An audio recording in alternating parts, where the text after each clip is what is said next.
Hello and welcome to Heroic Media. I'm Patrick Cordova. And I'm Michelle Bauman. Here at Heroic Media, we explore news headlines that deal with very foundational moral issues relating to family, marriage, and life. Exactly, and those issues often tend to revolve around abortion, euthanasia, embryonic stem cell research, human cloning, and same-sex marriage. Exactly. So what's our first story? Thanks, Patrick. First for today, as bishops from around the world gathered in Rome for the recent Synod on the Family, many stressed that mercy must always be connected to truth. Interesting. I think this is a good topic, especially with Pope Francis being the Pope that he is and kind of his charism and everything and how he speaks and interacts with people. Sometimes people get the impression, especially I think secular media, news outlets, and sometimes people that are just reading things out of context get the hint or they feel that what he's saying is that all of, I guess, moral teachings and doctrine and things like that don't matter in order to give mercy. But I think that, by his actions and what he's done and what he said, he's certainly showing us a different way of interacting with people, but not at the cost of truth. Absolutely, absolutely. They always go together. And I think, we've seen that throughout this synod over the last couple of weeks. Let's just give our viewers a little bit of an update on, or a little bit of a refresher on what a synod is. So it's a meeting of bishops from around the world. They happen every couple of years.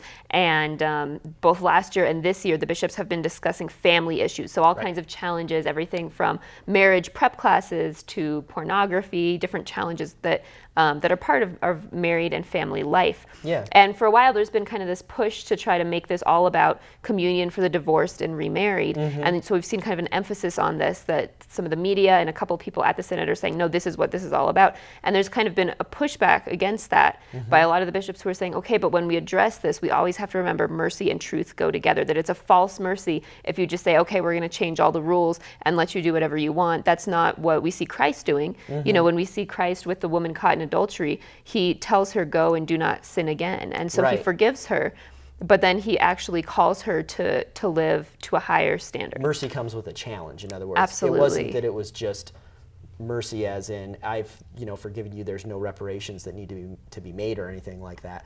It's a challenge to go forward, living your life, without making those same sins, right? Without committing those same sins.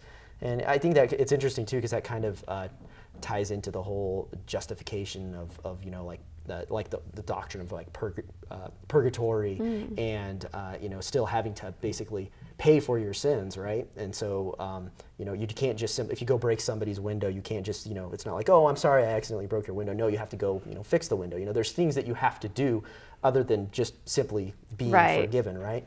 And so it kind of goes, mercy and forgiveness go hand in hand, right? And so I think it's important to talk about this, and the Synod especially listens. You already laid out a whole bunch of things that they had to discuss, but they're really listening to the challenges of the family, especially as it relates to this time, right? There's so many challenges, redefining the family. What is a family, as we'll talk about later on this episode, and just addressing those directly, but not in a condemning way. And so I think that's where, in today's time, there are changes that need to be made, and they're difficult to be made.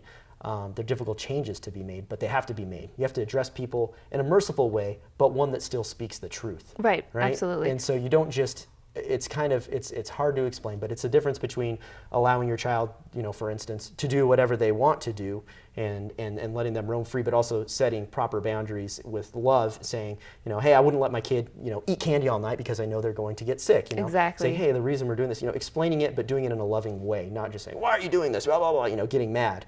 I think there's a tactful way of addressing. Right, it's mercy. that balance, like you're saying. And I thought a couple of the quotes from some of the bishops at the Synod really sort of explained this well. One Synod participant said, mercy means giving people a challenge. It is not covering reality with gift wrap. So going back to that challenge that you mentioned. And another person said, the proclamation of the gospel and the embrace of God's mercy are two equally valid and intrinsically related aspects of life.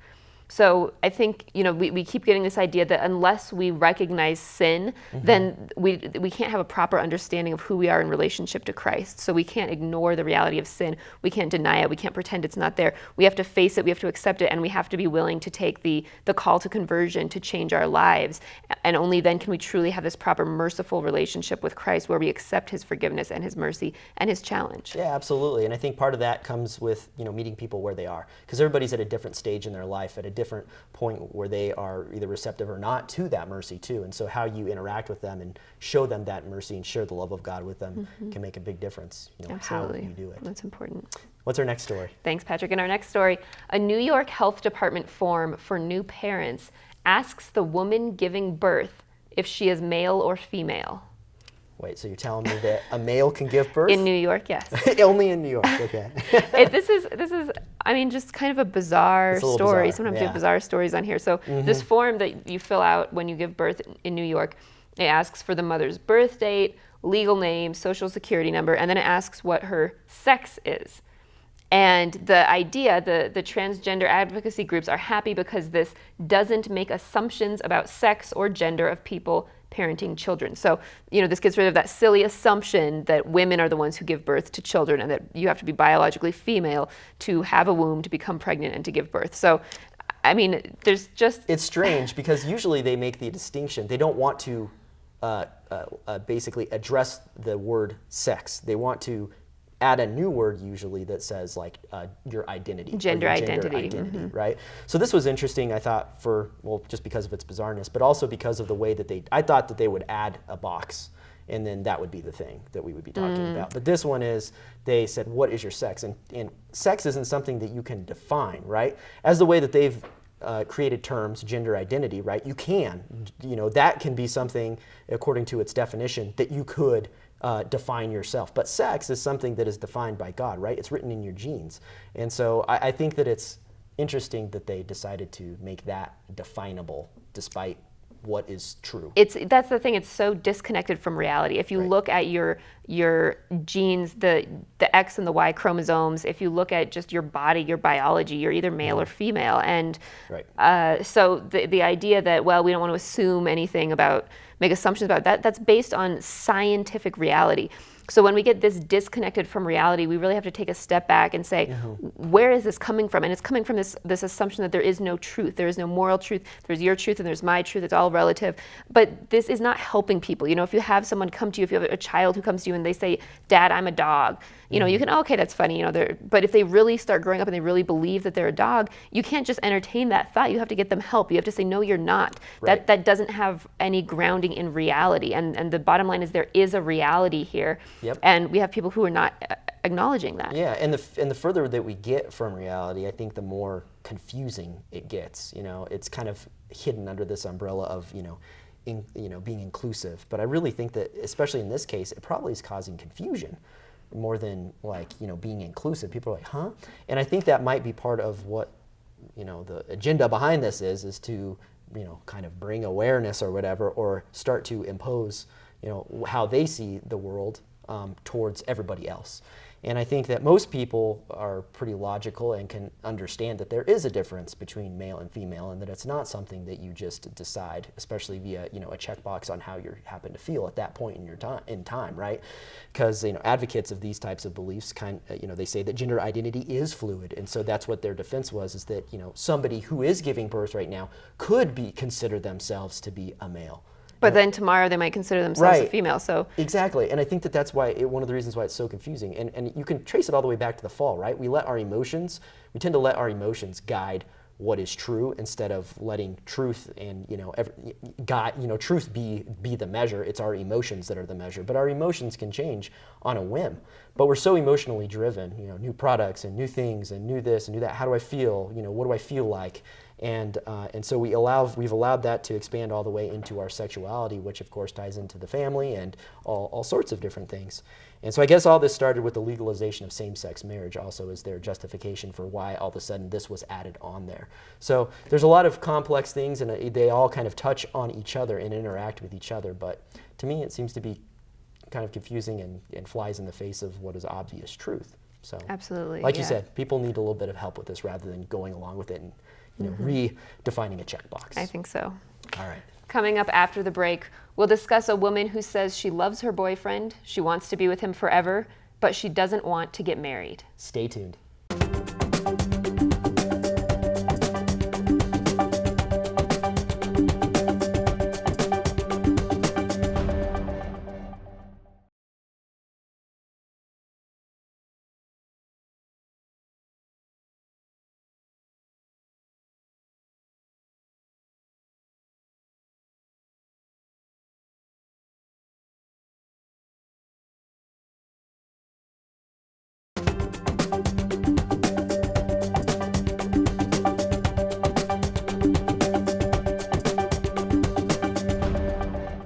Hello, welcome back to Heroic Media. In case you're just joining us, I'm Michelle Bauman. And I'm Patrick Cordova.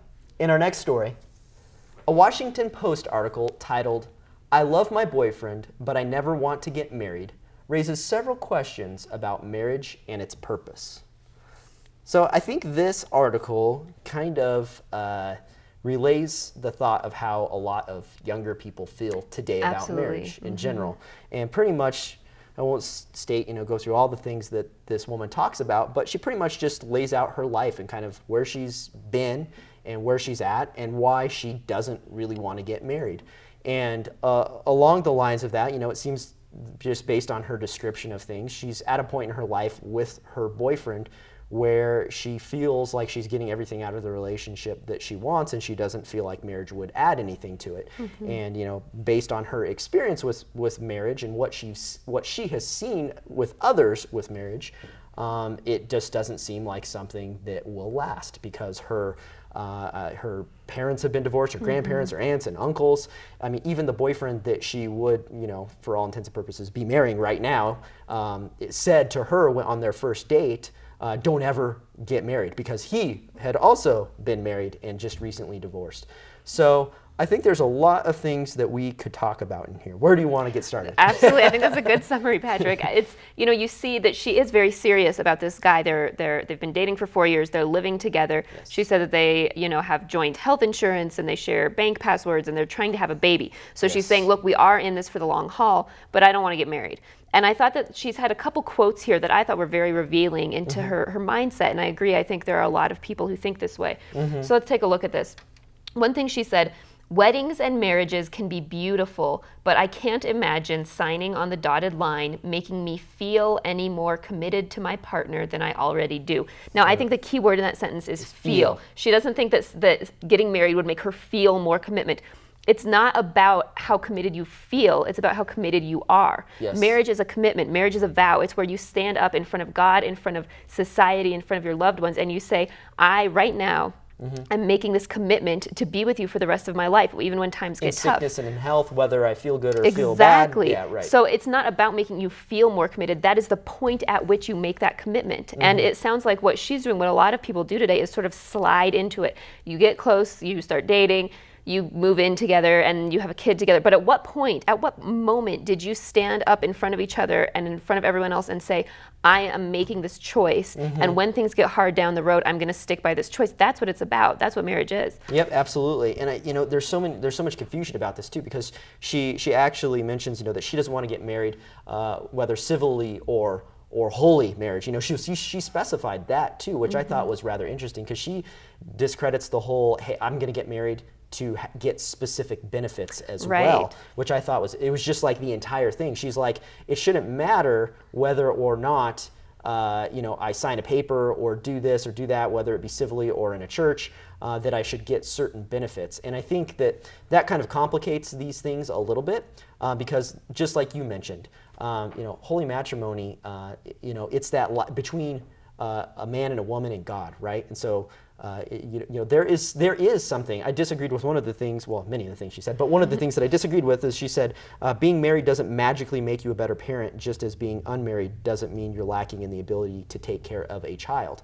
And so that's true. I don't think it magically makes you better, but one thing that I would say about holy matrimony that is might you be seen as magical, is that you do receive some special graces from Absolutely. God, right? Because of that vocation. And because that ceremony and that commitment was made before God, and with each other. And so I think that does change people. I think Absolutely. that a lot of people in the past, just based on divorce rates, have gone, against their vows, and they don't really take them seriously. And I think that is, we've talked about it before, the cause of a lot of the problems that we have with marriage. But it's difficult to fault her on some things just because of her poor experience with it, right? Like, you can understand where she's coming from. She's almost like in her article, she's talking about all this stuff, and she's almost wants somebody to say something that would give her a reason to go, that is a good reason to get married, or I see that, right? And so it's difficult, especially with all the examples and all that she has known through, I can't remember how old she was. I think she's in her 30s. In her 30s. And she's spent a considerable amount of time knowing nothing but marriage always ends in divorce. Right. And there's no reason, to continue to go through with it. It's just a hassle. And you can see in a society where we have prenups, where we have no-fault divorce, marriage doesn't seem permanent. It doesn't mean anything. And that's the underlying thing here. She doesn't understand what marriage means. She doesn't understand the true purpose. But ultimately, I think, there's one other quote that just struck me as really being indicative of where she's going wrong.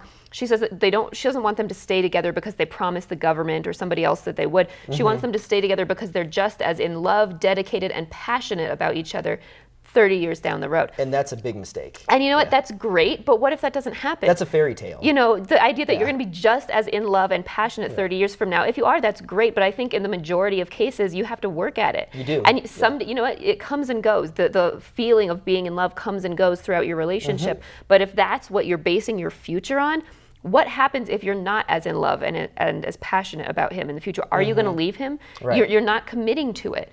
And I just think, human beings are flawed, and there are going to be times where you get frustrated with your spouse, where you're annoyed, where you don't really want to do this anymore. Yep. And those vows that you made matter. Yeah, they do, and they come into play, and they help you. And that grace that you received in sacramental matrimony helps out. It really does.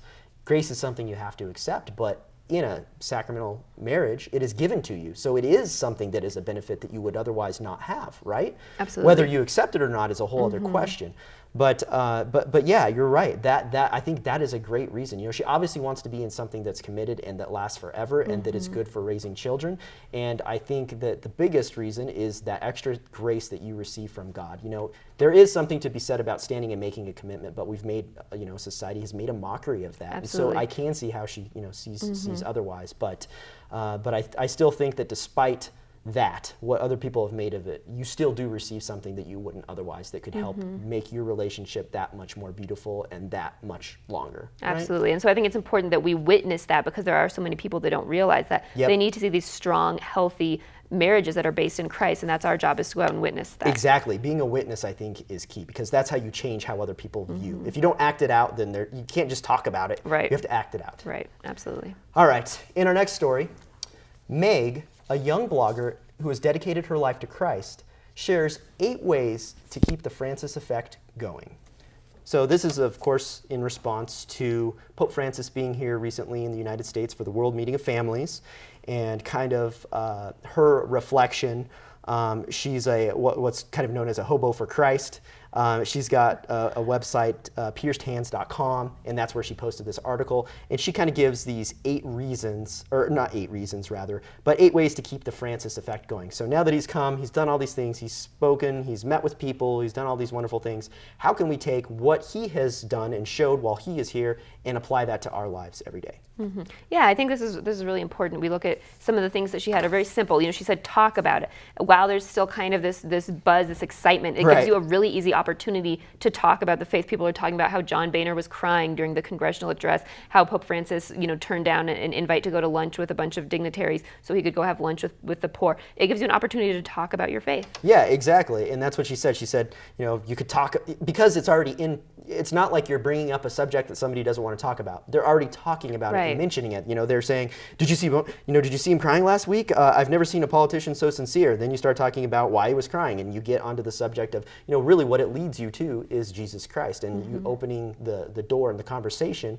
about something deeper, right? So it's a conversation starter. Right. And so I think that was her number one, talk about it. And so I think that was good. I think that's a very valid point. The second one was lose the labels, right? And so we've talked about that before on here as well, probably even before the Pope, any of the talk about Pope Francis being here and stuff. But yeah, losing the labels. We are Catholic. We are not, yes, we are Democrats and Republicans, but our core of our identity should be Catholic, right? And so it should bridge all of those. And that's basically what she's saying. He didn't come here as a Republican or a Democrat, or he came here as a Catholic, the head of the Catholic Church, to show us how to live. So how does that apply to me and how I vote and how I associate with my party, right?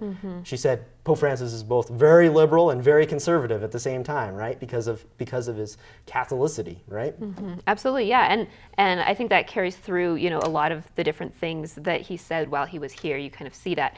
And the same thing with her third point, agree with people. There was a lot of people a number of people who I know who said, why wasn't Francis more critical? Why didn't he criticize the U.S. more? Actually, if you look at the full body of his text while he was here, he did do a fair amount of criticizing, but he always wants to encounter first. And then, he doesn't lead off by saying, here's what you're doing wrong, because who's going to listen to that? Yeah, and we look at Jesus with the woman caught in adultery. When did he actually tell her go and sin no more? It was after everyone else had left. That was in private. Yeah. So, I think we see that with Pope Francis a lot. And so, agree with people, find the common ground before you invite them and challenge them to go further. Yeah, exactly. When he went and spoke in front of Congress, he wasn't like, you guys have done this, and why are you doing that? He said, hey, look at all this stuff. We've passed these laws for this, and we've done that. And, he basically established some common ground and said, look at all this wonderful things that we've done.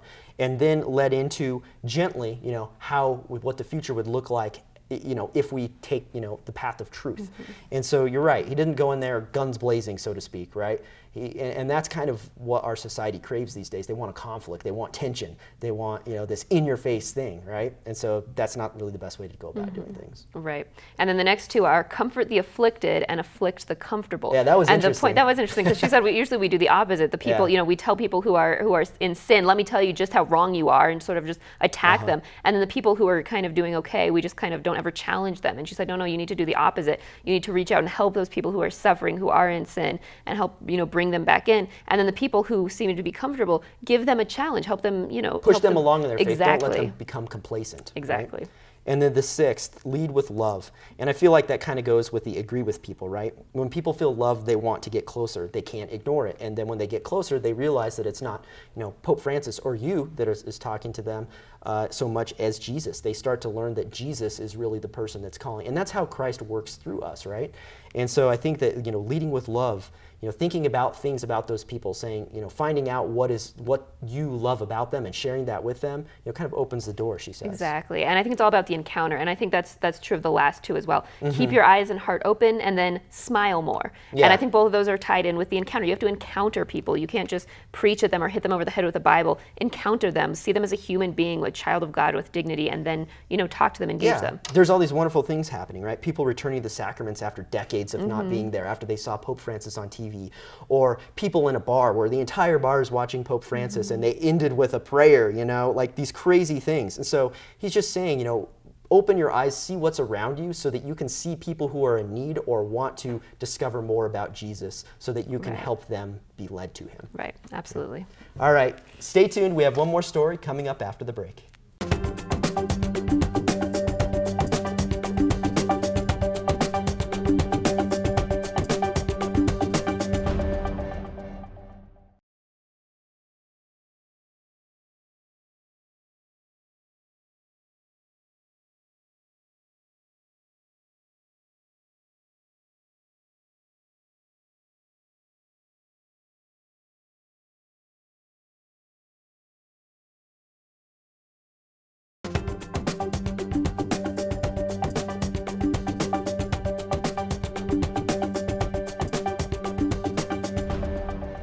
Welcome back to Heroic Media. In our final story, a professor teaching an experimental course at a Maryland prison says he has seen the profound impact of teaching the Bible to inmates.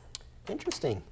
An experimental course. I think that what we can learn from this is that is really what we've talked about before on here, and especially that we see with Pope Francis, and that is how important that encounter is, right? Because as much as like we get sucked into technology or being on the internet or not interacting with another human being, I think that it's most powerful when we interact with another human being. And I think that goes obviously for the gospel, right? I think that's the best way to spread the word is in person. And I think that's really what they're seeing in this interaction in this prison. Right, and I thought this was interesting because it was difficult to tell if the author of this article in The Atlantic was specifically there with a religious purpose, right, because he didn't talk about saving souls or introducing these inmates to Jesus Christ. He had sort of more of an intellectual approach, and yet he still said that the Bible had this profound impact on these inmates, more so than other books that he taught.